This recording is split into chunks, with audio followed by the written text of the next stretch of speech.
শান্তি। Good morning. আজ 5ই August 2025। প্রাতঃমূল্যি ওম শান্তি। বাপ দাদা মধুবন। বাপ দাদা বলছেন, মিঠে মিঠে বাচ্চে। বাবা এসেছেন এই বেশ্যালয়কে শিবালয়ে পরিণত করতে।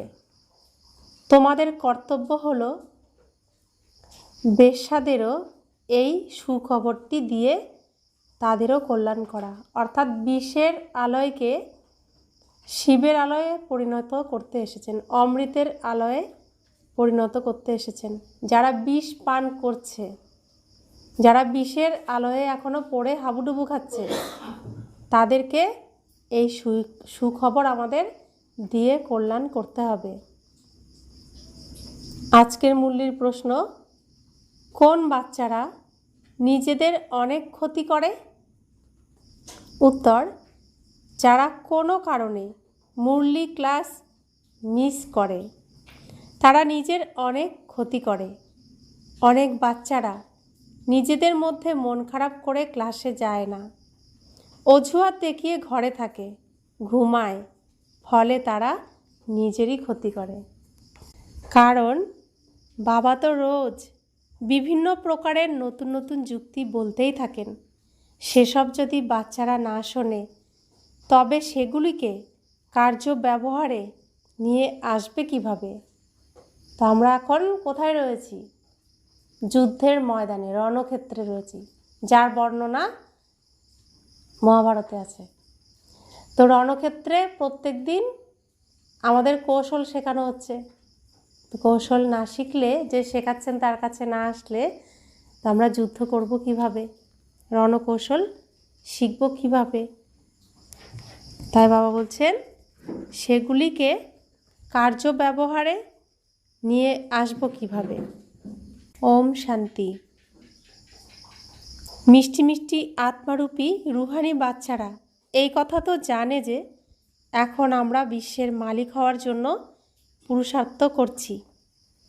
যদিও মায়া ভুলিয়ে দেয়, কেউ কেউ তো সারাদিন ভুলেই থাকে, কখনো স্মরণই করে না যে খুশির অনুভূতি হবে। আমাদের ভগবান পরাণ সে কথাও ভুলে যায়। ভুলে যাওয়ার জন্য কেউ সার্ভিসও করতে পারে না। রাতে বাবা বুঝিয়েছেন, অধমের চেয়েও অধম যে বেশ্যারা আছে তাদের সার্ভিসও করা চাই। অর্থাৎ যারা বিষের আলোয় ডুবে থাকতেই পছন্দ করে, তো বিষ খেয়েই যাচ্ছে, তাদেরও সার্ভিস করা চাই। বেশ্যাদের জন্য তোমরা ঘোষণা করে দাও যে তোমরা বাবার এই জ্ঞান বুদ্ধিতে ধারণ করে স্বর্গের বিশ্বের মহারানী হতে পারো। ধনী মানুষ যা হতে পারে না, তোমরা হতে পারো। যারা জানে, শিক্ষিত, তারা ব্যবস্থা করবে তাদেরকে জ্ঞান প্রদান করবার। তাহলে তারাও খুব খুশি হবে, কারণ তারাও হলো অবলা। তাদেরকে তোমরা জ্ঞান বোঝাতে পারো। যুক্তি তো অনেক আছে যা বাবা বোঝাতে থাকেন। বলো, তোমরাই উঁচু থেকে উঁচু ছিলে, তোমরাই উঁচু থেকে উঁচুতে ছিলে, এখন নিচু থেকে নিচু হয়েছ। তোমাদের নামেই ভারত বেশ্যালয় হয়েছে। আবার তোমরা শিবালয়ে যেতে পারো এই পুরুষার্থ করলে। কোন পুরুষার্থ করলে? এই যে বাবা শেখাচ্ছেন, এই পুরুষার্থ, এই প্রচেষ্টা করলে তোমরাই শিবালয়ে যেতে পারো। তোমরা এখন অর্থ উপার্জনের জন্য খুবই পতিত কাজ করছো, এখন এইসব ত্যাগ করো। এমন করে বোঝালে তারা অনেক খুশি হবে। তোমাদের কেউ বাধা দেবে না, এই কথা তো ভালো কথা, তাই না? গরিবদের আছেন কেবল ভগবান। অর্থ উপার্জন করার জন্য মানুষ কত পতিত কাজ করে, তাদের এটাই ব্যবসা। এখন বাচ্চারা বলে, আমরা যুক্তি উপস্থাপন করব যাতে সার্ভিস কিভাবে বৃদ্ধি পায়। অনেক বাচ্চারা অনেক কথায় রুষ্ট হয়, পড়াশোনাও ছেড়ে দেয়। এইটুকু বুঝতে পারে না যে পড়াশোনা ত্যাগ করলে নিজেরই ক্ষতি হবে। রুষ্ট হয়ে ঘরে বসে থাকে, অমুকে এমন বলেছে তাই আমি আসি না। অতি কষ্টে সপ্তাহে একদিন আসে। বাবা তো মুরলিতে কত রকমের পরামর্শ দেন, মুরলি তো শোনা উচিত, তাই না? যখন ক্লাসে আসবে তখনই তো শুনবে। এমন অনেকে আছে কারণে অকারণে অজুহাত দেখিয়ে ঘুমিয়ে থাকবে। আচ্ছা, আজ যাব না। আরে বাবা এমন ভালো ভালো জ্ঞানের পয়েন্ট দেন, সার্ভিস করবে তবে তো উঁচু পদমর্যাদা পাবে। এ হলো পড়াশোনা। বেনারস হিন্দু ইউনিভার্সিটি ইত্যাদিতে শাস্ত্র ইত্যাদি অনেক পড়ে, অন্য কোনো বিষয় নেই।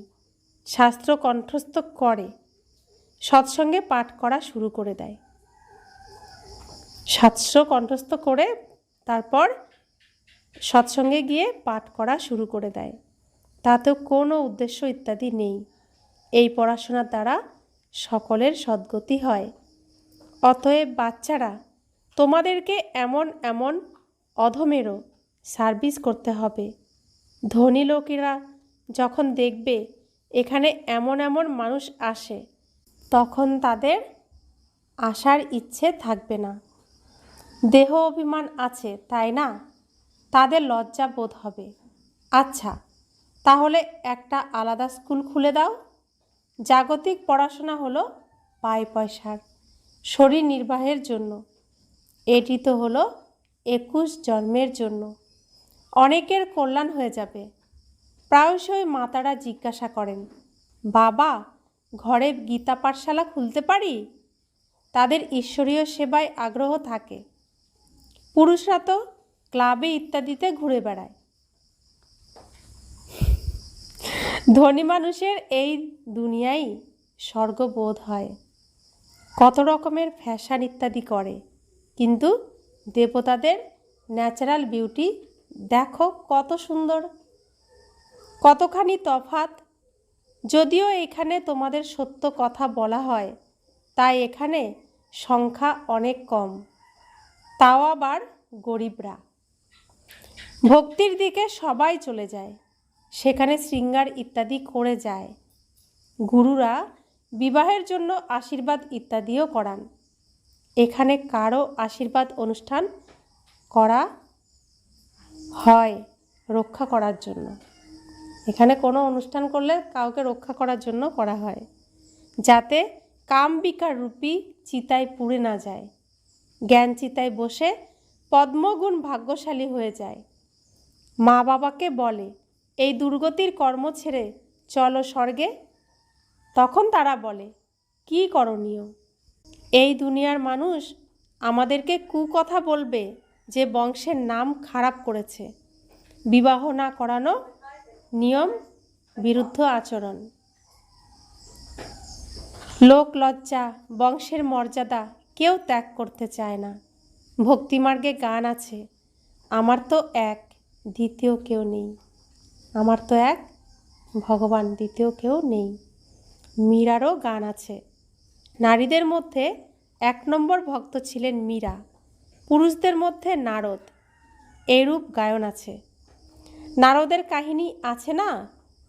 তোমাদেরকে কোনো নতুন ব্যক্তি যদি বলে আমি লক্ষ্মীকে বরণ করতে পারি, তবে বলো, নিজেকে দেখেছ? উপযুক্ত হয়েছ? পবিত্র সর্বগুণ সম্পন্ন হয়েছ? এই দুনিয়া হলো বিকারী, পতিত দুনিয়া। বাবা এসেছেন পবিত্র করে সেসব থেকে মুক্ত করতে। তাহলে লক্ষ্মীকে বরণ করার ইচ্ছে তো সবারই আছে, ঘরে লক্ষ্মী আনার ইচ্ছে তো সবারই আছে। লক্ষ্মী আনতে গেলে কেমন হতে হবে? লক্ষ্মীর মতো উপযুক্ত হতে হবে, শুদ্ধ পবিত্র হতে হবে, তবেই তো ঘরে লক্ষ্মী আসবে। কিন্তু শুদ্ধ পবিত্র না হলে সেই লক্ষ্মী কি হয়ে যাবে? অলক্ষ্মী হয়ে যাবে। তো এখন এই কলিযুগে সব ঘরে ঘরে কি হয়ে গেছে? শুদ্ধতা পবিত্রতা না থাকার কারণে। তো বাবা বলছেন, পবিত্র হও, তবে তো লক্ষ্মীকে বরণ করার উপযুক্ত হতে পারবে।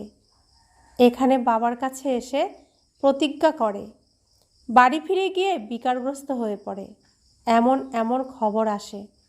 বাবা বলেন, ব্রাহ্মণীরা এমন আত্মাদের নিয়ে আসে যে তাদের উপরেও প্রভাব পড়ে যায়। ইন্দ্রসভার কাহিনী আছে না? সুতরাং যে আনবে তাকেও দণ্ডভোগ করতে হবে। বাবা ব্রাহ্মণীদের বলেন, কাঁচাদের আনবে না, তোমাদের অবস্থাও খারাপ হবে, কারণ পতিতদের নিয়ে এসেছ। বাস্তবে ব্রাহ্মণী হওয়া খুবই সহজ, 10 থেকে 15 দিনে হতে পারবে। বাবা কাউকে বোঝানোর জন্য সহজ যুক্তি বলে দেন। তোমরা ভারতবাসীরা আদি সনাতন দেবী দেবতা ধর্মে ছিলে, স্বর্গবাসী ছিলে। এখন নরকবাসী হয়ে আবার স্বর্গবাসী হতে হবে। তাই বিকার ত্যাগ করো, শুধু বাবাকে স্মরণ করো, তাহলে বিকারমও বিনাশ হয়ে যাবে। কতখানি সহজ, কিন্তু কেউ একটুও বোঝে না। নিজে না বুঝলে অন্যদের বোঝাবে কীভাবে? বানপ্রস্থ অবস্থায় থেকেও মোহ আকৃষ্ট করে।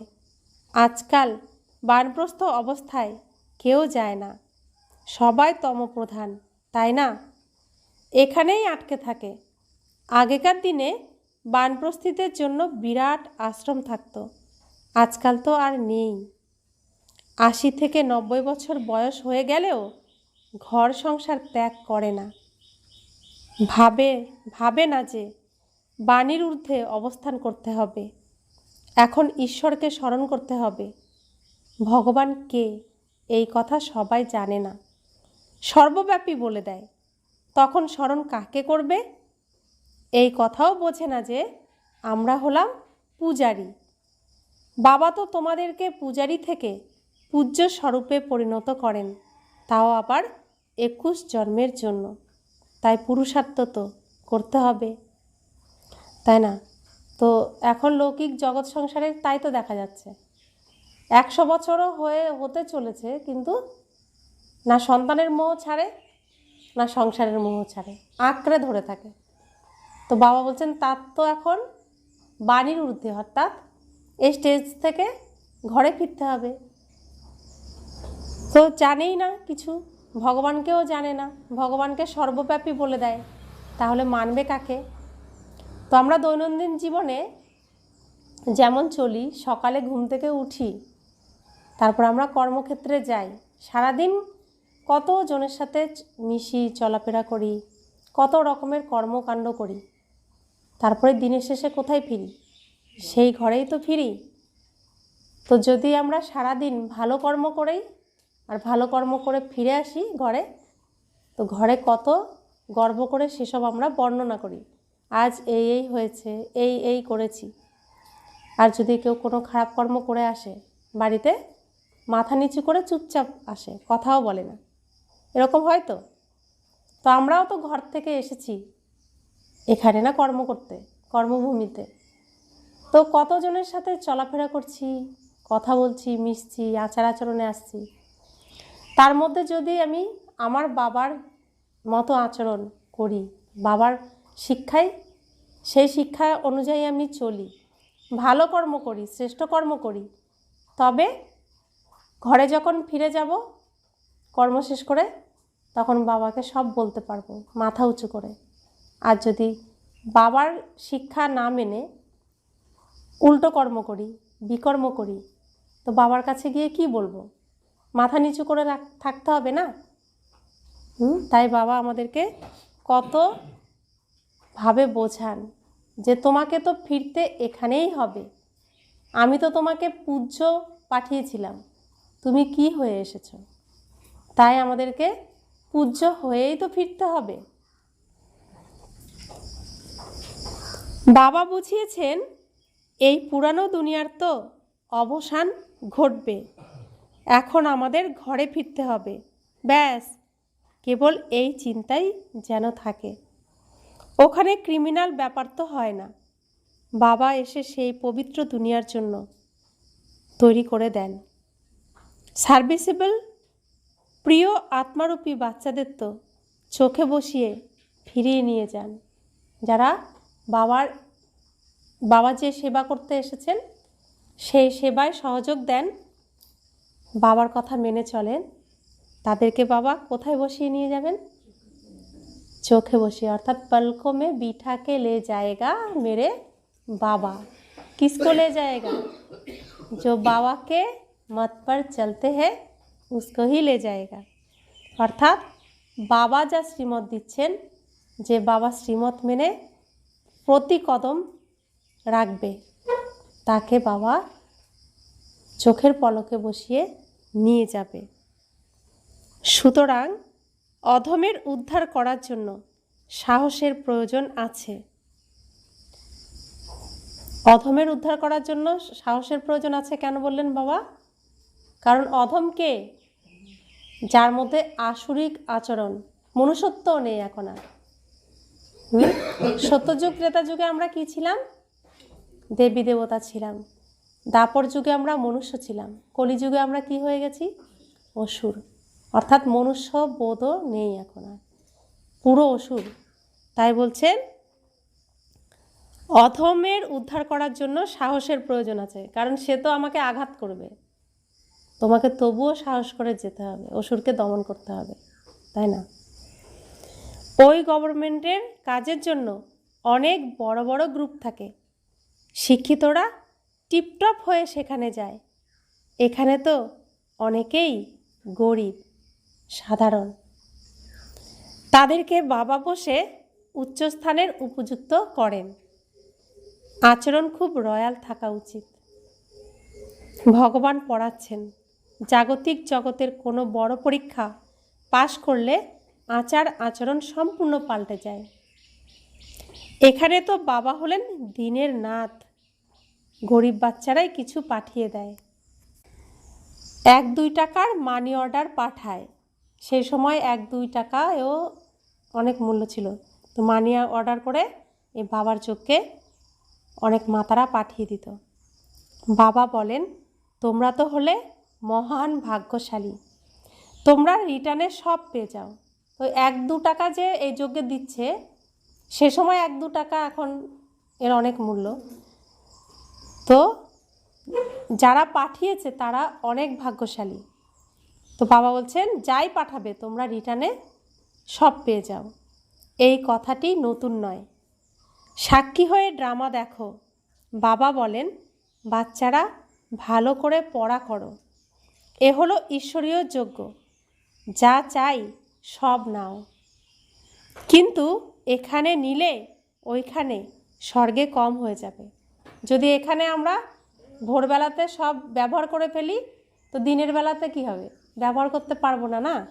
সেজন্য বাবা বলছেন, ঈশ্বরীয় যজ্ঞ, তুমি যদি ধন চাও ধনই পাবে, গাড়ি বাড়ি চাও তাই পাবে। কিন্তু এখানে যদি তুমি ব্যবহার করে ফেলো, তাহলে ওখানে কি হবে? এখানে তো খরচ করে ফেলছি, তো সেখানে কম হয়ে যাবে। স্বর্গে তো সব কিছু পাবে। সার্ভিস করার জন্য বাবার খুব সেবায় উৎসাহী বাচ্চাদের প্রয়োজন। যেমন সুদেশ আছে, সুদেশ দাদির কথা বলছেন, মোহিনী আছে, যাদের সার্ভিস করার উৎসাহ আছে। তোমাদের সুনাম হবে, তখন তোমাদের সম্মানিত করবে। বাবা সব রকম ডাইরেকশন দিতে থাকেন।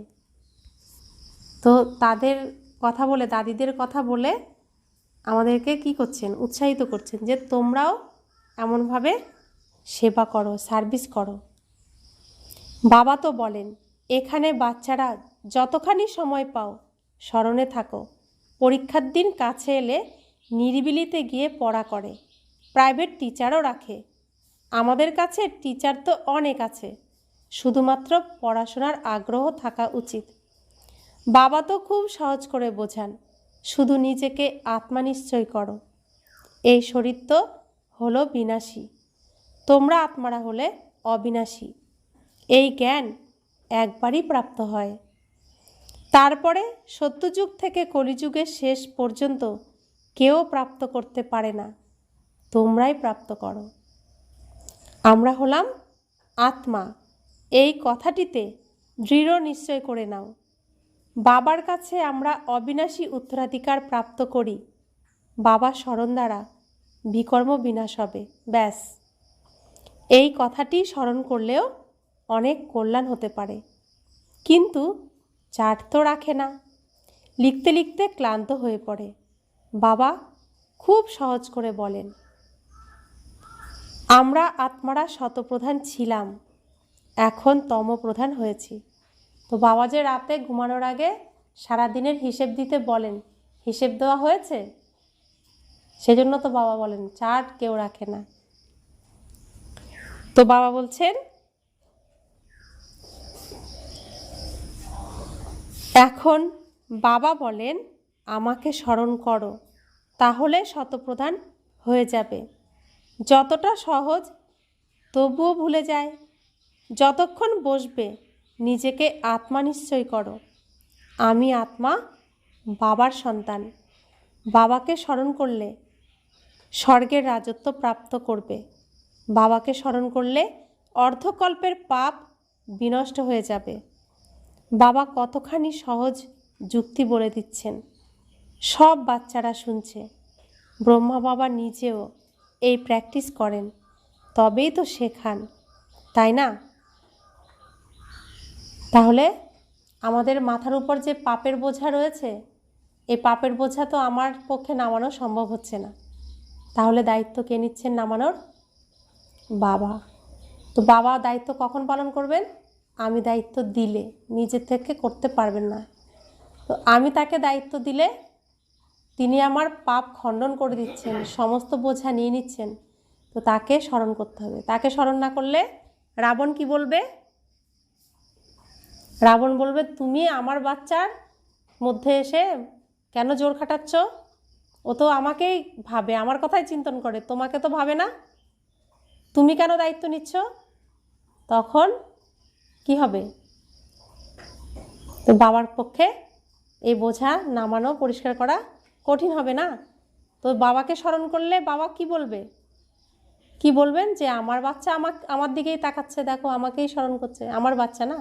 তো রাবণ হেরে যাবে তখন। তো আমাদের জেতাতে হবে কাকে? বাবাকে। সেজন্য স্মরণ করতে হবে বাবাকে। তো বাবা বলছেন, আমি হলাম বাবার রথ। ব্রহ্মা বাবা হলেন শিব বাবার রথ। কেন শিব বাবার রথ? ব্রহ্মা বাবা অর্থাৎ শ্রীকৃষ্ণই না তিনি, তার অন্তিম জন্মের শরীর হলো ব্রহ্মা শরীর। তো শিব বাবার রথ কেন তিনি?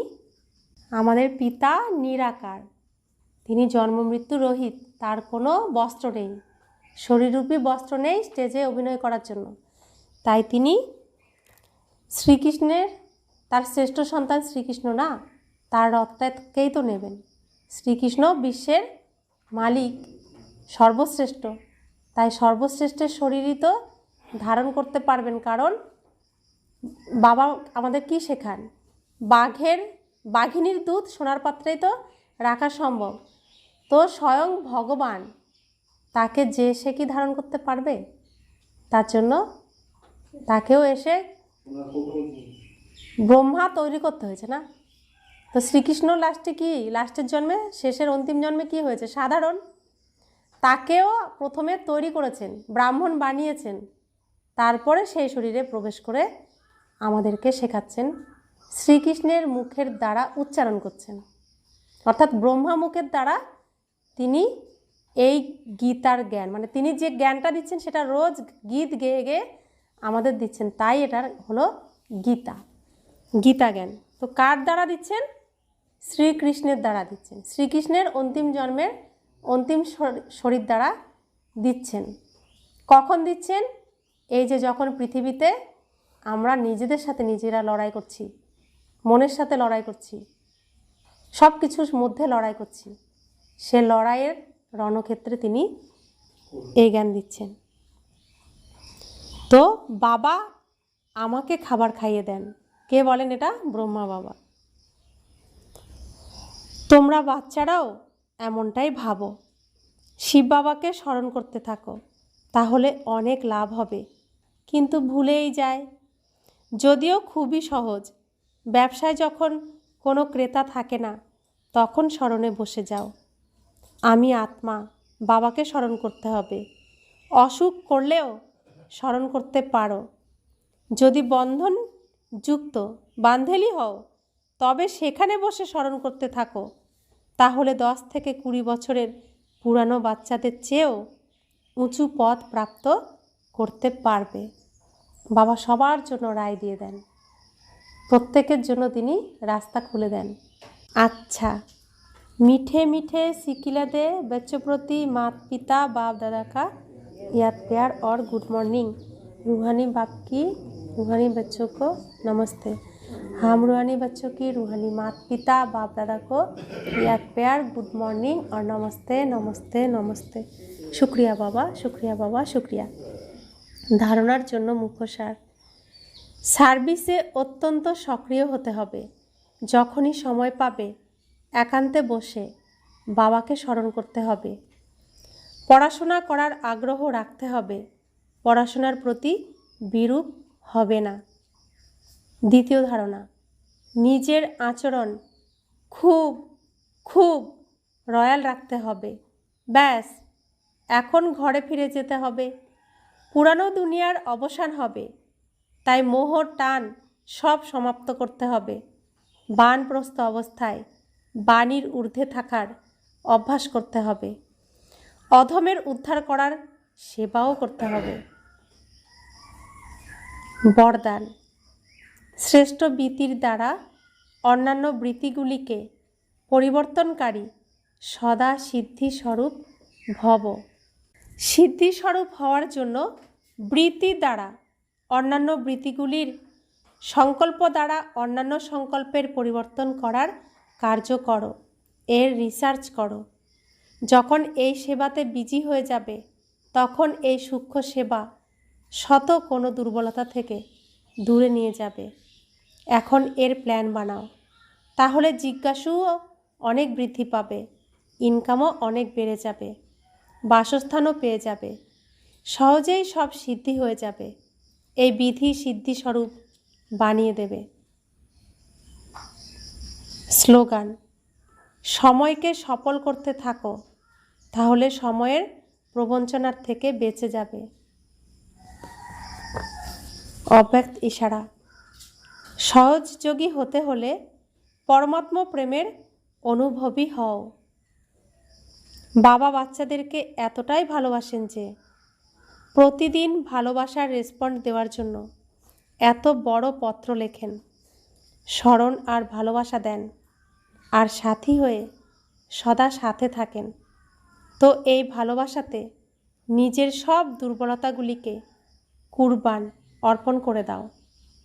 পরমাত্ম ভালোবাসাতে এমনই সমাহিত থাকো যে কখনো লৌকিকের প্রভাব নিজের প্রতি আকৃষ্ট করতে না পারে।